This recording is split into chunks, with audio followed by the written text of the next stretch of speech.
Hello, everyone. This is a special episode of John Wesley Norton's Boomcast. Why is it special? Because I am hungry, and I am planning on going outside and grilling today. I'm not really sure what I'm going to grill yet, but I've got a few options. I always keep options on hand. I love to cook outside in the summer. Today I've brought my good friend Daryle Moore, who is a grill master. We're going to talk about various means of cooking outside, like real men, and also some of our favorite recipes. So, let's take a bite. Was that too much?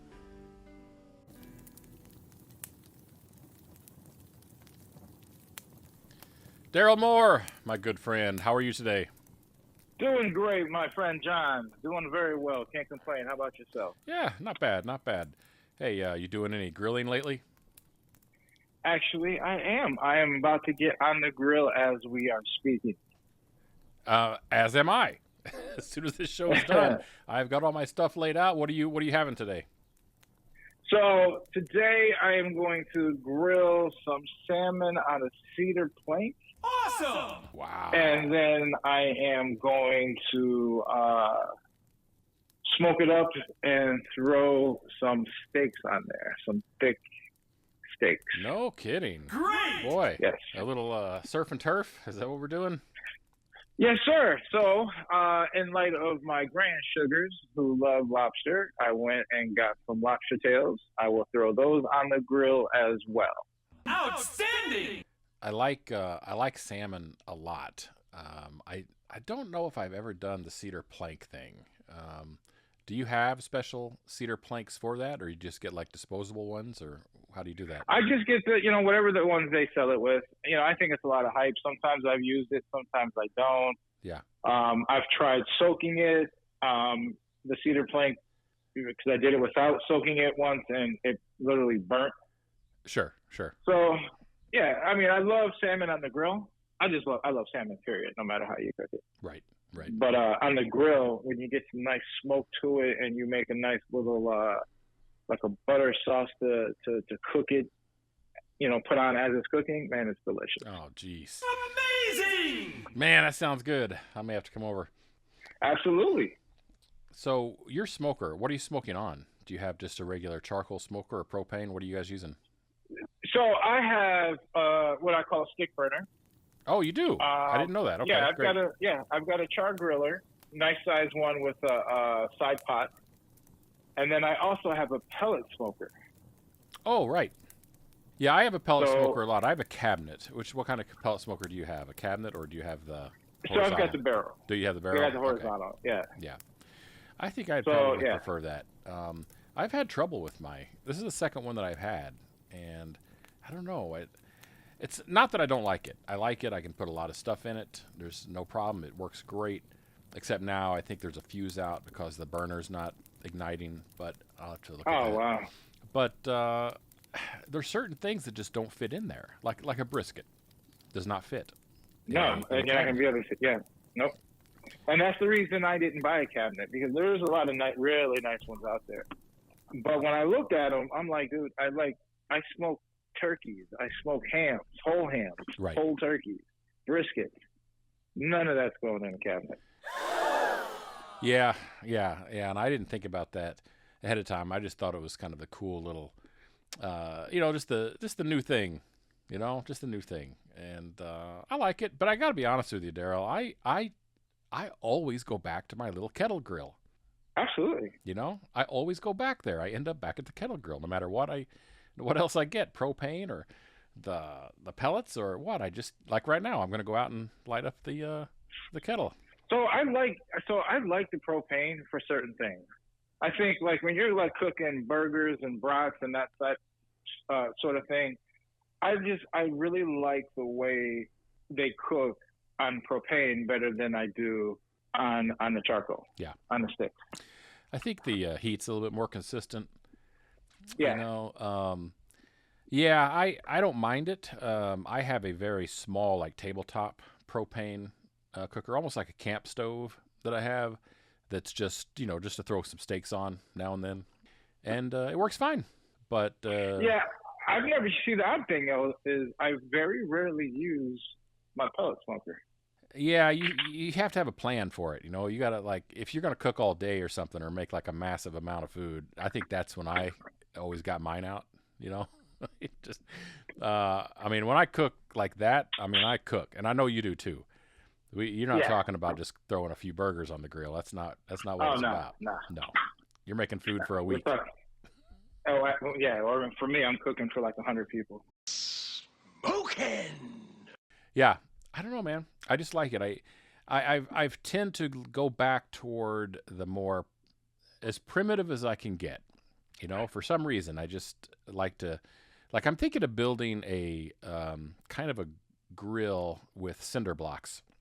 You know, I've seen Oh, this. see, man, I've been seeing those. That is awesome. Yeah, I would love to cook on stone. When you travel outside of the country and you go into some of these rural places, man, and you watch how these people are cooking, what we call grilling is a joke. Those people, I mean, holy cow. Watching them cook on stone and in the ground and, wrapping food Right. in banana leaves. That's I like awesome. that. I know. I like that a lot. You know, Yeah. I've never done the ground thing. Just it's hard to do that in the suburbs, obviously. But it's like, Yeah.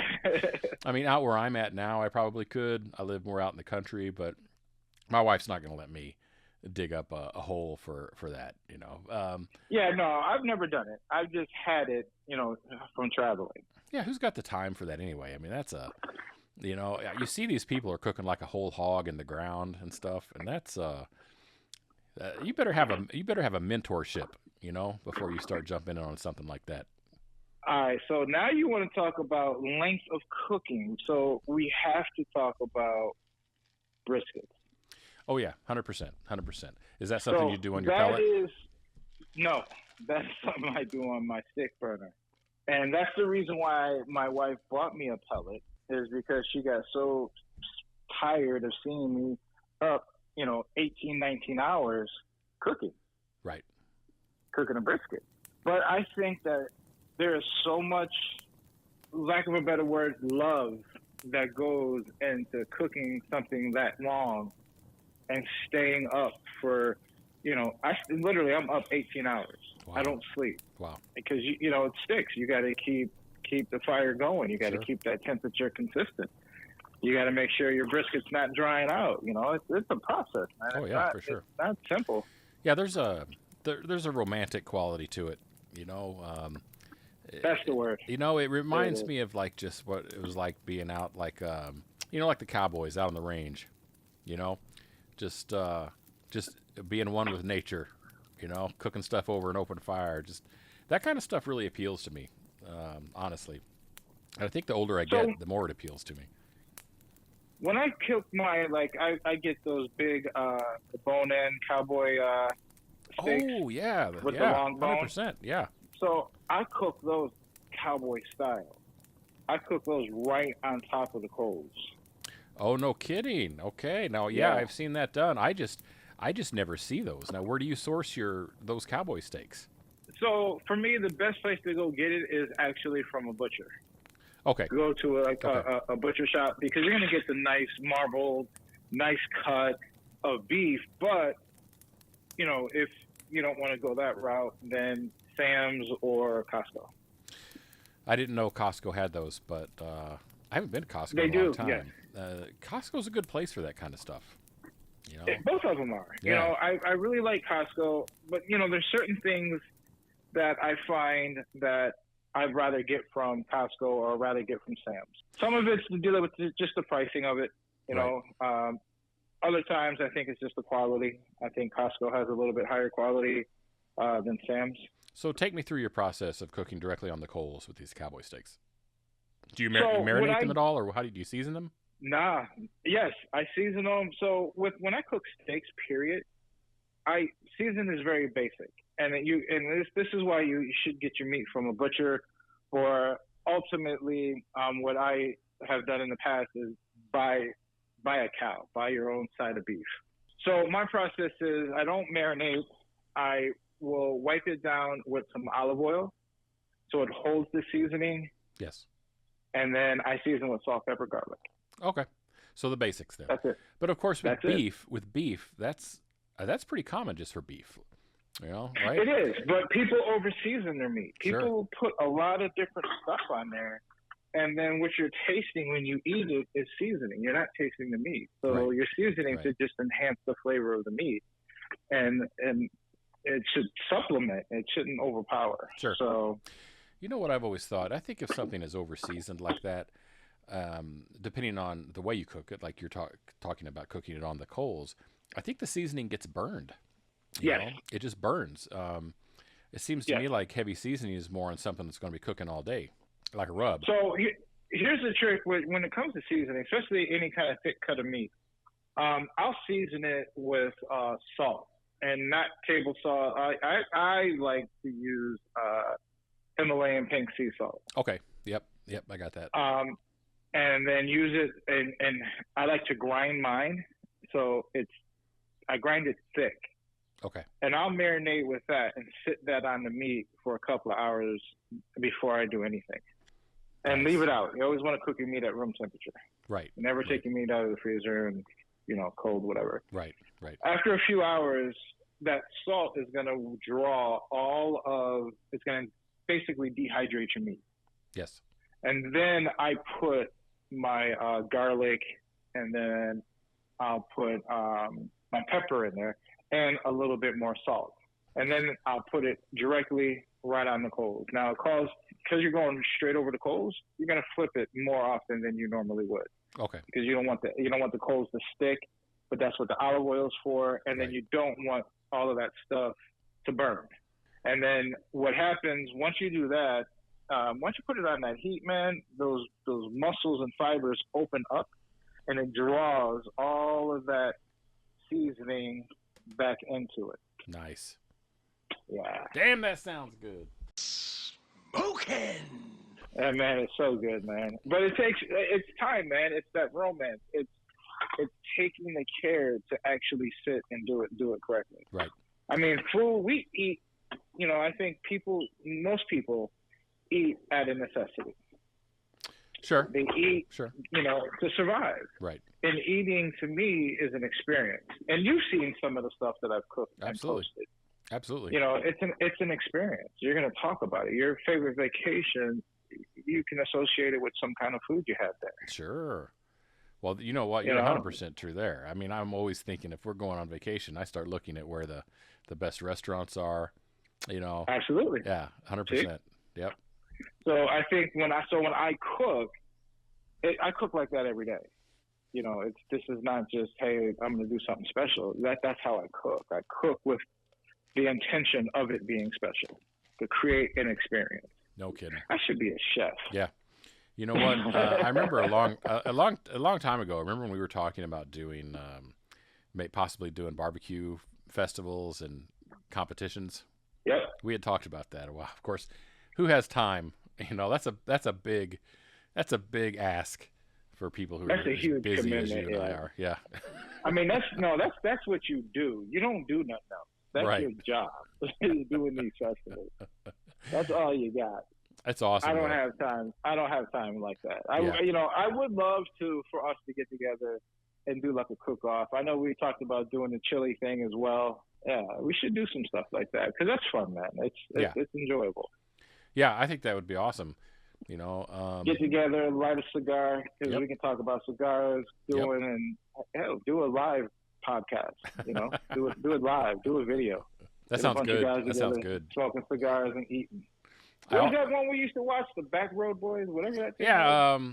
Yeah, Barbecue Pit Boys, great channel, has these. It's so much fun watching these old these hillbilly rednecks out in the sticks, just cooking the most amazing food. It's just it's pretty. But awesome. what's really cool, dude, is really awesome is the simplicity of what they're doing, man. Yeah. I Yeah. mean, you're getting food quality that you would spend hundreds of dollars to go get. That's why I cook my own cowboy steaks at home. Right. I went to a restaurant, forgot the name of it, doesn't matter. Went to this high-end restaurant. Same steak was $179. What? And I didn't get it. I laughed. And then when me and Kim went to Sam's, and I told her to come here, and I looked, and I sold her that same steak that I ate, was going to order the same one for like $30. Well, no, that's Ridiculous. true, because you're not just paying for the food; you're paying for the light bill, you're paying for the salaries. You know, Absolutely. you're paying for the supplies, you're paying for. There's a lot that goes into it, but that's why I cook at home. And there's nothing, there's nothing more enjoyable than literally sitting, firing up your grill, Right. lighting a cigar. If you're drinking, have a nice cold beer, and it's mesmerizing. It is so peaceful. I feel bad for people who like live in the inner city who are unable to do that. You know, just go outside and play. Well, my wife and I were house shopping. And, most people would start, well, how does the house look on the inside? Does it have these amenities? Da, da, da, da, da. I'm looking in the backyard. Right. Where can I put these grills? Where can we have the table? We'll start with that. Because if it doesn't have a backyard with a nice patio, I can't move there. We start there. Yeah, we'll start there. Yeah. Because barbecuing it's important. Right. I think, man, listen, if people listening to this, if you don't barbecue, get out on the grill and barbecue. Yeah, yeah. If you've never smoked, get you a pork shoulder. It's boneless. You can't screw that up. Right, right. I mean, they always say start with that. It's the easiest thing to smoke because you can't mess it up. Right. Yeah, the pork shoulder. I really like pork shoulder. I like pork in general. I think it's probably my favorite thing on the grill. I think one of my very favorite things to do is just barbecue pork steaks. I like to get them just a little charred, just a little. And man, I tell you what, they're so freaking good. Better than regular pork chops. I like pork steaks. There's a lot more fat in them. See, people don't. Pork chops they're good. Yeah, they're good. But it's the fat. Right. When that fat renders, that's what brings you your flavor. 100%. So even the bone, like when you get boneless meat, that's just meat. But the bone is what brings the flavor, the fat. Right. Yeah, I gotta tell you, man. Like today, I have what do I have? Some flank steak that's been tenderized, and I'm marinating it in Italian dressing. And I'm just gonna get the coals real hot, slap them on there. Probably cook pretty fast, and it's gonna be amazing. Yeah, that's really the steak, the steak and the lobster tails on the grill, and even the salmon. All of that is super quick to cook. I like my steaks medium rare to medium, and then I rest them. Yep. I think a lot of people miss that step when you cook on the grill. Preach. Is you have to rest your meat. Tell us about that. Speak it, Daryle. It's still cooking. Even though it's not on the heat, it's still cooking on the inside. So you always want to pull it off early. Yep. You don't want to pull it off and say, okay, I want mine medium, and you cook it to medium and pull it off, because once you rest it, you're going to have a medium well steak. Right. Yeah, and those the juices get redistributed as well. Yes. Makes it juicy. That's when that's why when people like kind of overcook their steak or don't let it rest, it's going to be dry. It's going to be dry. Well, because you're if you don't let it rest, you're stressing the meat.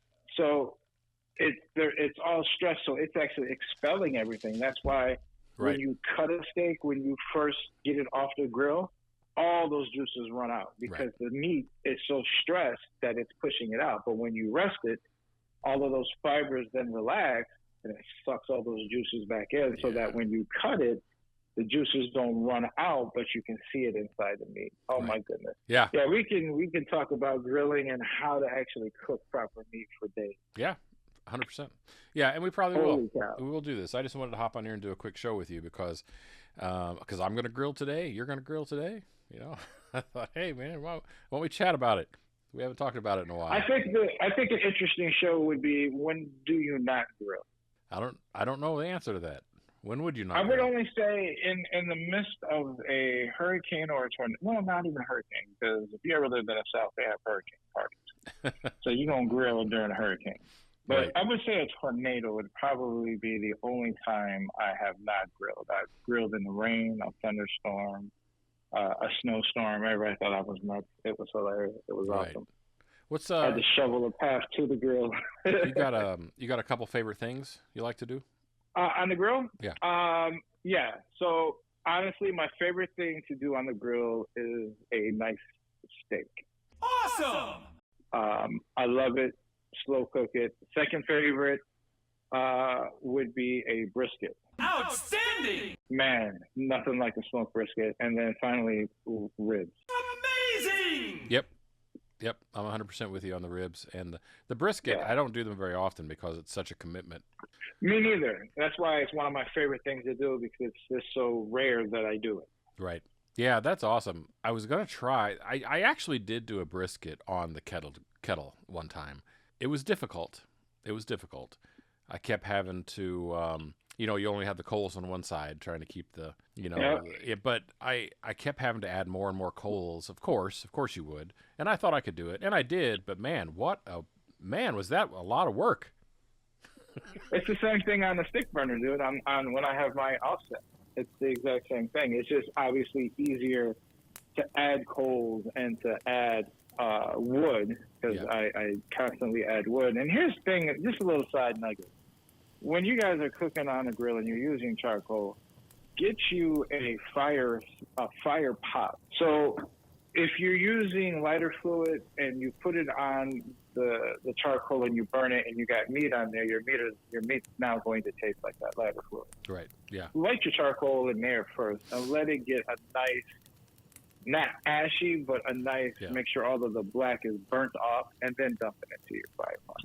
Are you talking about the chimney? Yes. Okay. Yeah. Those work really well. Yes. You just, you used to, when I first started, you just have, back when there were newspapers, right? You just wad up newspaper, put it in the bottom, put a half a chimney or a chimney of coals in there, and light the thing, and it lit up fast.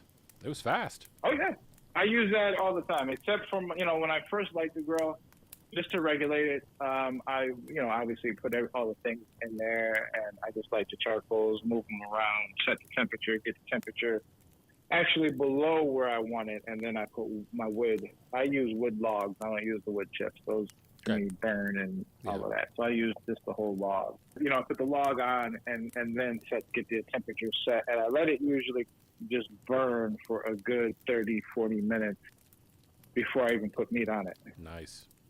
Just to make sure that temperature is nice and well regulated. You don't want it up and down.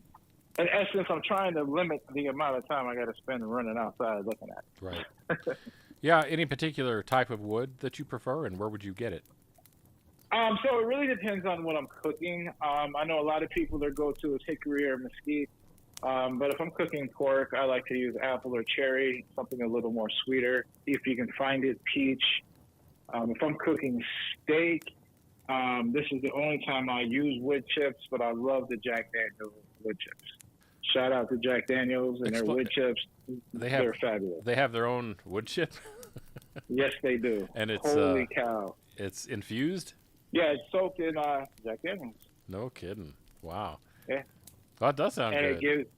It gives, oh man, if you've never cooked on it, if you guys, get some Jack Daniels wood chips. Yeah. You can buy them at pretty much any store that sells wood chips, any grocery store, whatever. Total different taste. You'll thank me. 100%. And then still, hickory, I still use that. I use mesquite. I use a combination of stuff. But I tend to like to go to like apple and a little bit sweeter things, because it gives what you want to call a cleaner smoke. Yeah. Because you can over smoke meat. And that's actually, if you're using a lot of hickory and stuff, you can over smoke it. Smoking! Yeah, I've done that a few times. Not pleasant.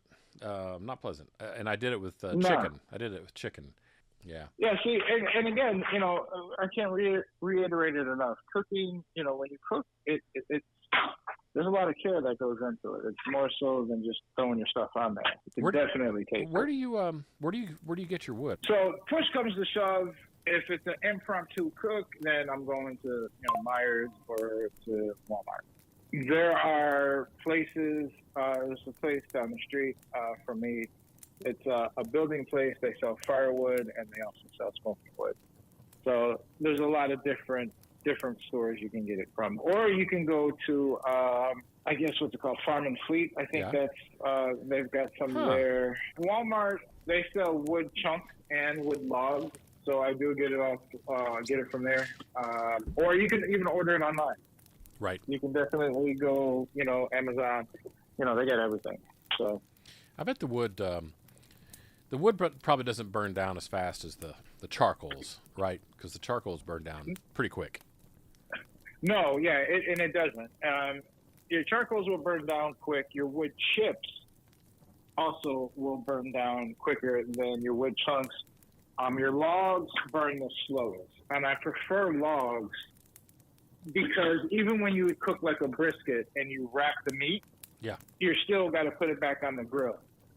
So Right. that means you're still burning stuff, and then that's when you want to get like apple or Right. something like that, so it's not such a thick smoke. Wow.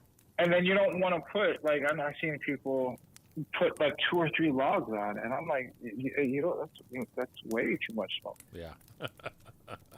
And then your smoke point, if you're smoking meat, you got to understand your smoke point. Like, Right. how long is that meat actually going to take smoke? Right.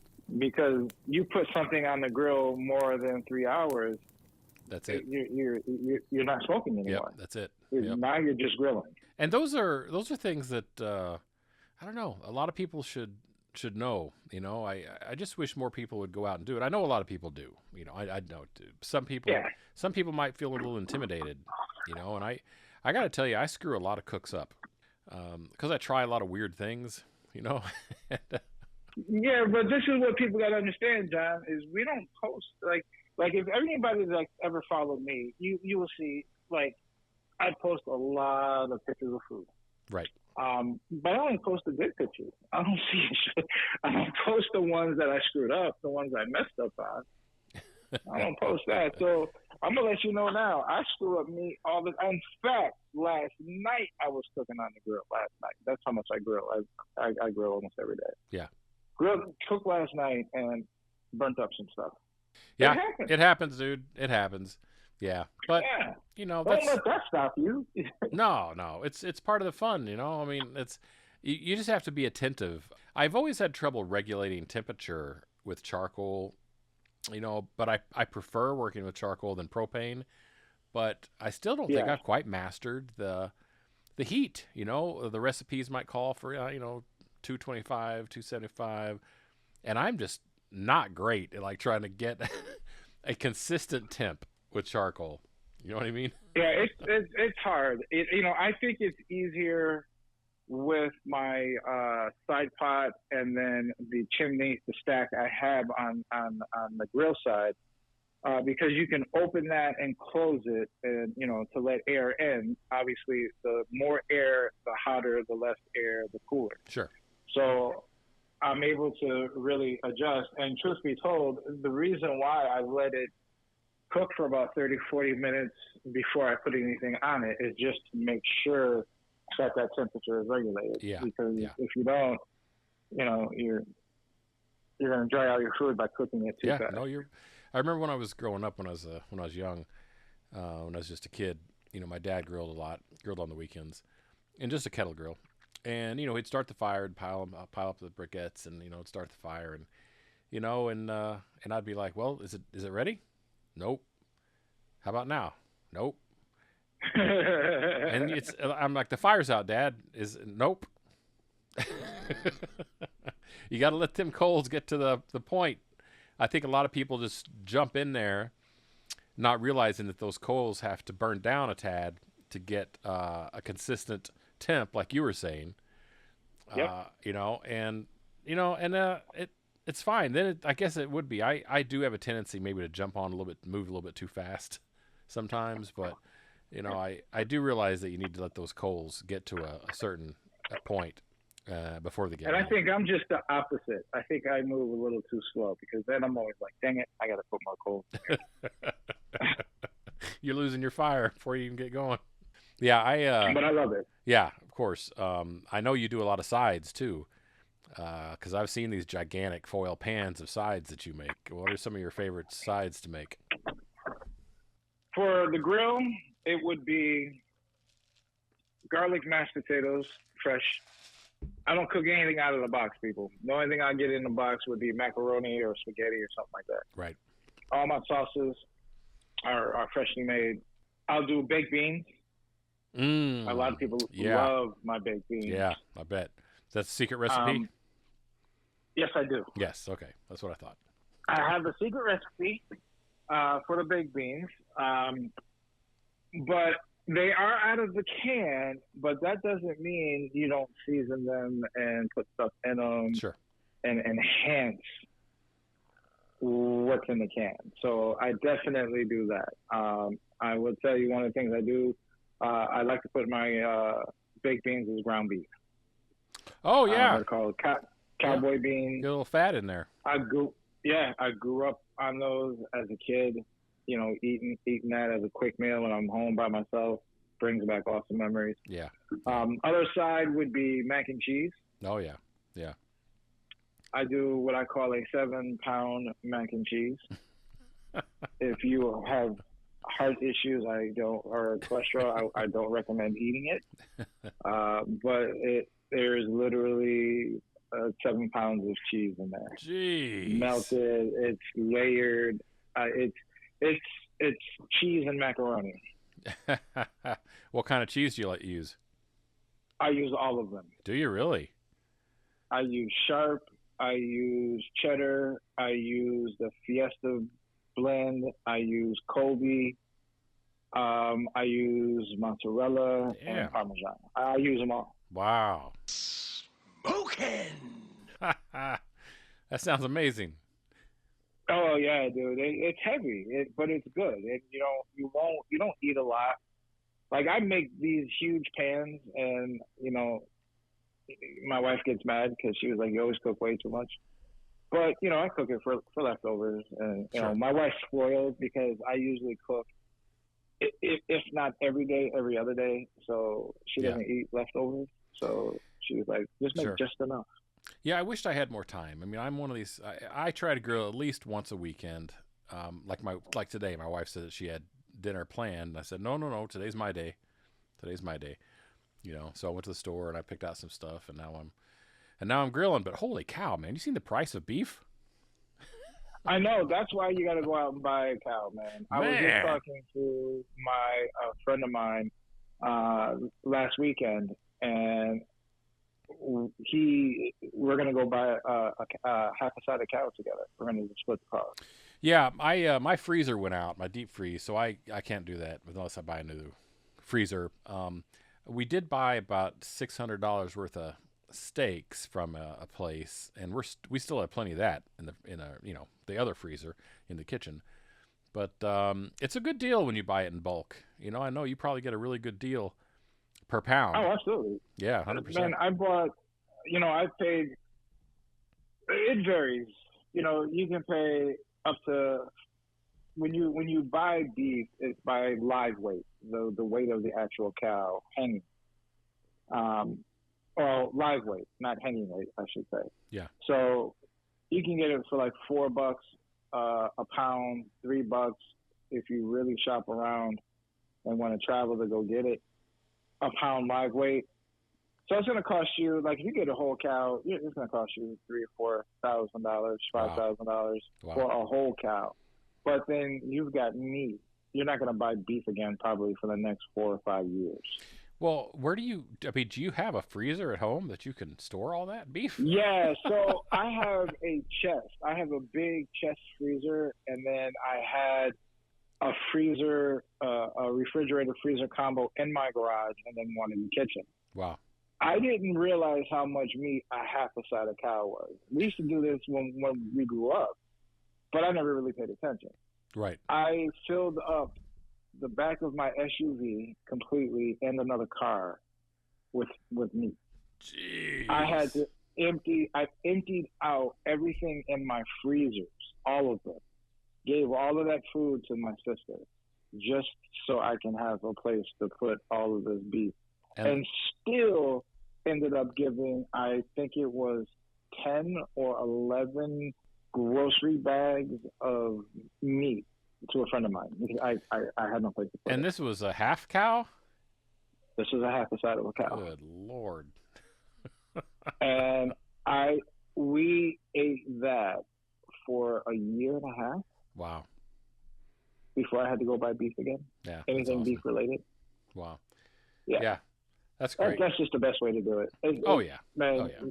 You know, and then for me in the summertime, I will grill every day rather than cook in the kitchen, just because of the heat. Right. You know, so whatever you cook in the oven, you can actually cook on a grill. Yeah. It doesn't matter what it is. A grill, like, you will get that little smoky grill flavor to it, but that's never bad in anything. Right. But if the temperature calls for something to be cooked at 425, you can set your grill temperature to 425. Sure. Stick that stuff right in there and let it cook. Yeah. Yeah, I do. And I can't tell you how I do that all the time in the summer. I do like to cook a lot, and I do like cooking in the kitchen of, you know, but in the summertime, yeah, 100% outside all the time. That's the best. Yeah, it is. And it tastes the best. And you know? it does, and it's better for you, you know, because you're cooking stuff in here, you're frying it and all of that. That stuff's not good for you. You know, get you some all natural beef. And what's really cool is when you buy a half a side or a quarter or a whole cow, whatever you can get, the meat actually tastes different. Yeah, okay, I guess I can see that. Because you're getting all of the preservatives. And here's another shocker: beef ain't red. So when you get all that nice red, pretty meat in the grocery store, that's dyed. Yeah. I've heard that. I've heard that. That's not how beef looks. So that's what actually turns me off a lot from buying beef in stores. Is because having been, you know, grew up on a farm and raising cattle and seeing and processing it and seeing how it's done, what you see in the store is not what that, when they process that cow, that's not what it looks like. Right. And so you're tasting the real meat. And then the only caveat to that is, like, when you cook a hamburger, when you buy a hamburger in a store and you cook it, you get that big hamburger and it swivels up to about the size of a $50. Right. Yeah, 100%. Because of all of that water and crap and oils and stuff that they put in it to fatten it up. When you cook with all natural beef that you've gotten from your cow, you actually have to put oil in the pan because there's nothing in there to. No kidding. Wow. Yeah, and however big it is when you put it in the pan is the same size it is when it comes out of the pan. No kidding. Man, you sure have made me hungry. Daryle Moore. I know, man. Grill Master. It's time to start grilling, Mr. North. Yeah, I think I'm going to hit it. Daryle, I really appreciate your time today, man. And I know that we're both kind of grilling enthusiasts. I hope that someday I can get to your level. You know, if I keep trying. Oh, please. Listen. Don't let John fool you. I've seen John's food. I'm trying to get with him. We'll call it a tie. But man, oh man, yeah, dude. He's a cook-off. We sure, absolutely. Yeah, we should do that sometime, man. I appreciate it. Well, Daryle, I appreciate your time, man, and happy grilling. All right, you too, man. Thank you for having me on the show, and hopefully we can do this again. Ladies and gentlemen, if Daryle Moore ever asks you to sit down for a meal, I suggest you do it. You will not be disappointed. All right, I'm getting ready to throw some stuff on the grill right now as we speak, and it's going to be good. You know, I love to get out and cook. It's one of my things. All right, get out there, people. Be a grill master. See you next time.